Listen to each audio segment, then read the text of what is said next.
They say the oldest things sleep. I know better. They don't sleep. They wait. And I, God help me, woke one. I wasn't searching for evil.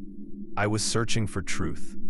I've spent 20 years translating ancient Near Eastern texts, Babylonian clay, lost Gnostic fragments, apocryphal scrolls hidden in salt caves.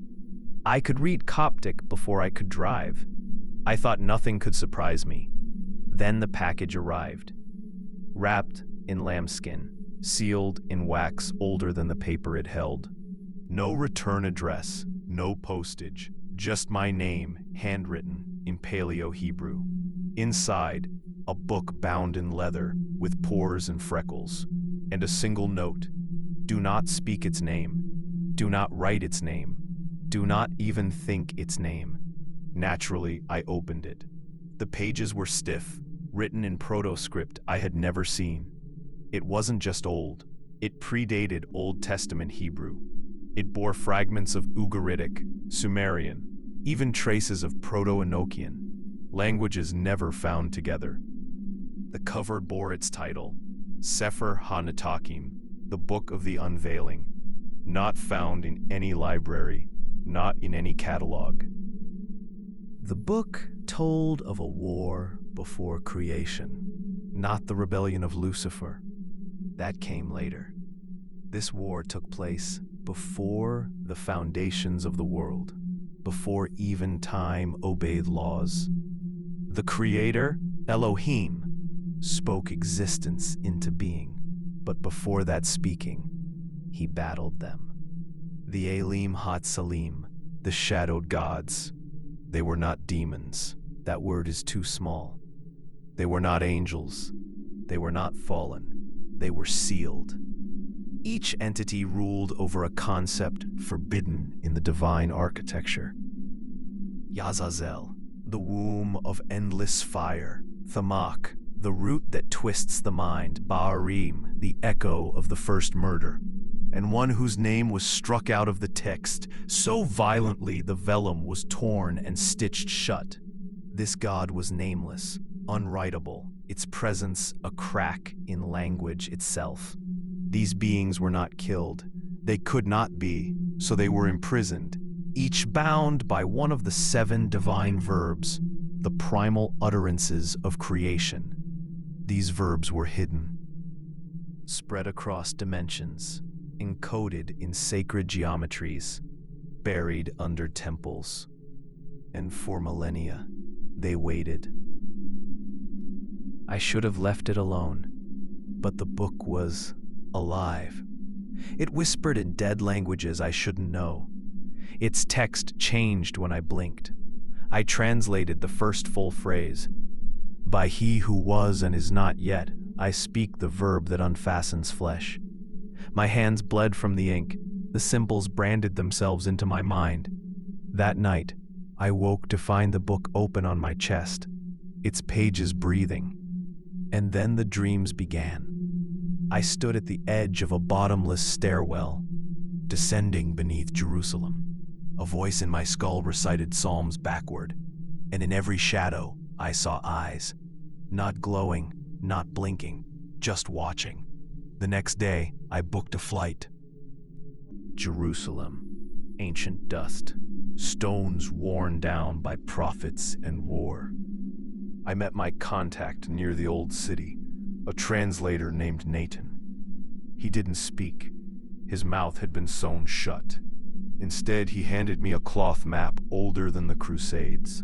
Marked with blood was a sigil, Ir Ba'al-Zel, the city of the Lord's shadow.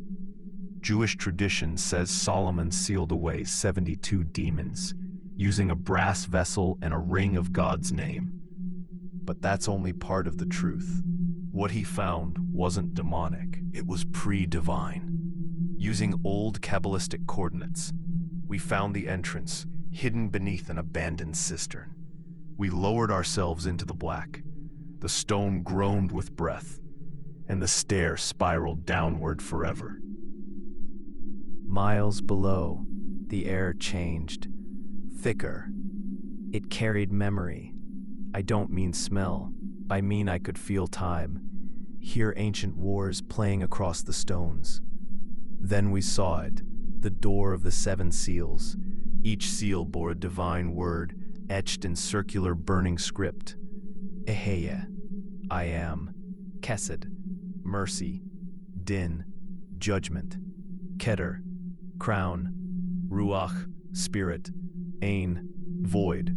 Shem, the final seal bore no word, just a scar. I reached out. The seals cracked. Behind the door stood the guardian. It had no skin, just raw muscle, pulsing veins, exposed nerves like harp strings. No mouth, no eyes, just a silver mask carved with unreadable runes. And yet it bowed, as if recognizing me, or what I was becoming.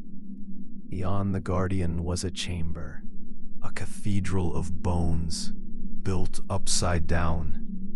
The ceiling was earth. The walls were flesh. Candles floated in blood.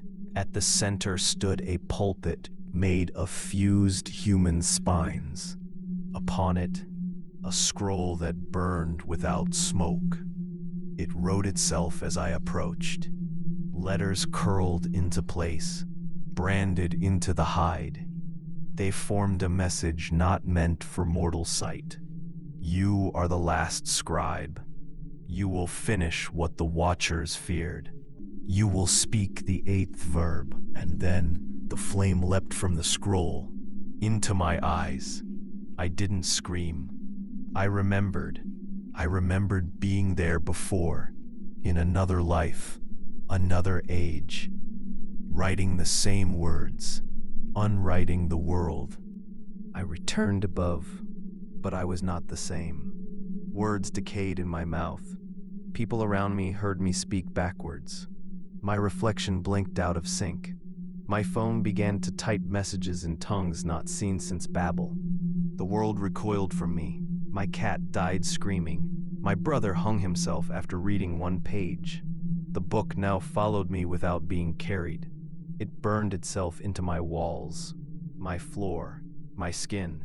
They were simply written out of our reality. But now, through me, the ink had returned. I was the loophole, the final scribe.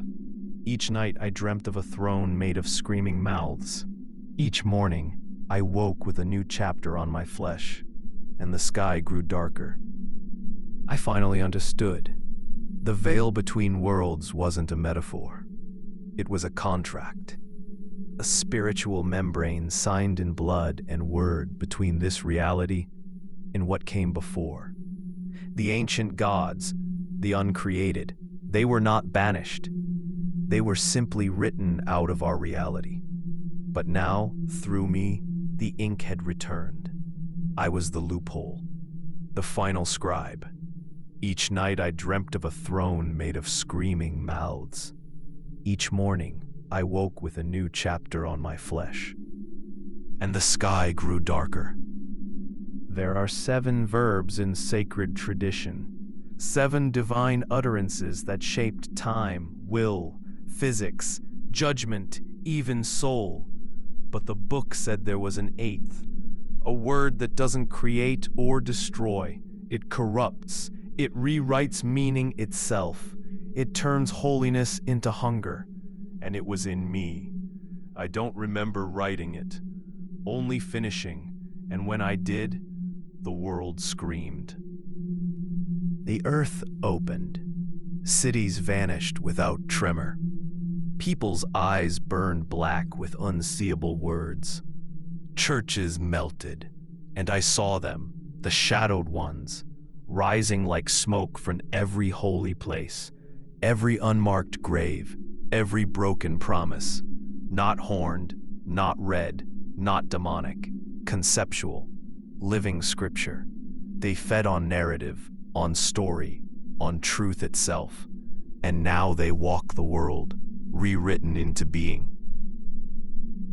I'm writing this for one reason, to warn you. Do not read ancient things alone. Do not trust every holy word. Not all gods are good.